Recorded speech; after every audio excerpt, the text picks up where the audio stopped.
Cara, uma dica que eu sempre dou é assim, eu acho que é o que você falou, né, a parte prática acaba ajudando muito, assim, nos desafios. Então quando a pessoa ela assimila não só a parte teórica, não só tipo dados, mas ela entender aquilo dentro de um contexto prático da vida dela, do dia a dia dela, eu acho que isso acaba dando muito mais engajamento, para ela ficar muito mais drivada, né, orientada a soluções de negócio, soluções do mundo, soluções de problemas reais utilizando dados, do que puramente dados. Então, eu acho que esse é um ponto que a gente tem, assim, e você encontra muitos profissionais no mundo corporativo que têm um apego muito mais ao dado, à infraestrutura, ao código, do que a solução do problema de negócio que a gente está enfrentando.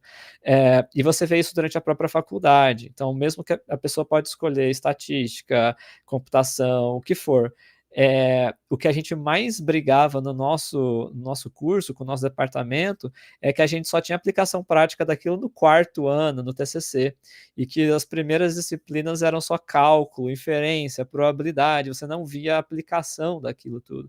Então, eu acho que é algo que pode ajudar muito, assim, quem está interessado em entrar no mundo de dados, é entender quais são os cases de dados que existem, como que ela mesma pode tentar resolver um problema dela utilizando dados, trazendo a bagagem teórica, a bagagem mais aplicada, assim, que a teoria dá, né? Então, essa seria a minha, minha dica para ela, tentar fazer essa associação aí com problemas do mundo real. Raquel. Pode copiar o dele, tô brincando. Não, eu concordo com tudo que ele falou, eu não tiro nada. Eu acho que falta um pouco desse desprendimento para as pessoas resolverem os problemas mesmo. As pessoas são muito preciosistas e querem entregar coisas muito complicadas.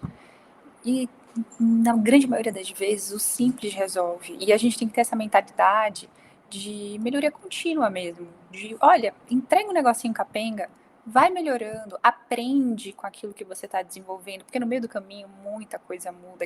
Aquilo que você imaginou lá no começo, olha, a chance de no final chegar da mesma maneira que você visualizou na sua mente, que você desenhou o processo, é mínima. Não vai chegar. Então, seja curioso, sabe? Faça perguntas. Em determinado momento, eu vou citar aqui um exemplo, porque como eu não era da área de dados e eu tive que ser muito curiosa, eu tenho alguns exemplos assim de aprendizados que eu tive. Eu lembro que uma vez o time chegou para mim e tá tudo zoado, tá tudo caindo, a gente vai morrer, né? E aí eu pedi para eles tirarem um relatório porque eu queria ver onde que estava o problema, né? Eu queria ver onde que esses dados estavam enroscando. Eles tiraram para mim.